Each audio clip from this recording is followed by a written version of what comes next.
भामेवाडा घाटात रेतीचा अवैध उपसा, प्रशासनाची मूकसंमती. रेती चोरीमुळे बुडतोय लाखो रुपयांचा महसूल, प्रशासन कारवाईसाठी उदासीन. जिल्हा प्रशासनाने कन्हान नदीवरील भामेवाडा तालुका कामठी रेती घाटाचा लिलाव केला असून लिलाव घेणाऱ्याला घाटातून रेतीचा उपसा करण्यास परवानगी दिली आहे.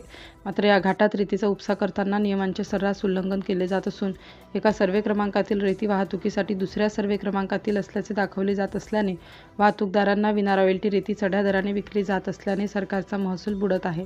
या गंभीर प्रकाराकडे महसूल पोलीस प्रशासनाने मूकसंमती दिल्यागत दुर्लक्ष केलं आहे. प्रशासनाने लिलावानंतर ताबा देताना मालकास घाटाचे सीमांकन करून देत हद्द ठरवून दिली होती. शिवाय रेतीचा उपसा आणि वाहतुकीचे नियम व अटी समजावून सांगितल्या होत्या. नियमांचे उल्लंघन झाल्यास कारवाई करण्याच्या सूचनाही दिल्या होत्या.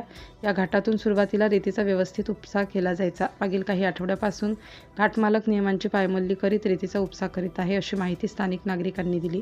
हा घाट कामठी तालुक्यात येत असून घाटावर देखरेख करण्याची जबाबदारी कामठी तहसील कार्यालयात महसूल अधिकाऱ्यांवर सोपवली आहे. पोलीस प्रशासनाच्या दृष्टीने हा घाट मौदा पोलीस ठाण्याच्या हद्दीत येतो.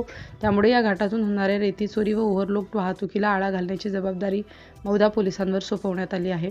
या घाटात नियमबाह्य पद्धतीने रेतीचा खुलेआम उपसा आणि वाहतूक केली जात असल्याच्या प्रकाराबाबत महसूल व पोलीस विभागातील कर्मचारी व अधिकाऱ्यांना इत्थंभूत माहिती आहे.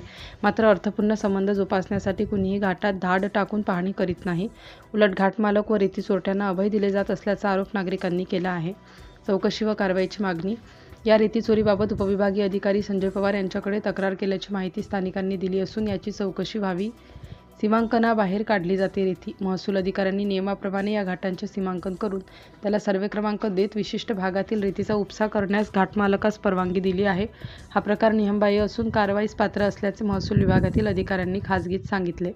सिटी इंडिया न्यूजसाठी नागपूर जिल्हा उपसंपादक अनिल ढोलवार.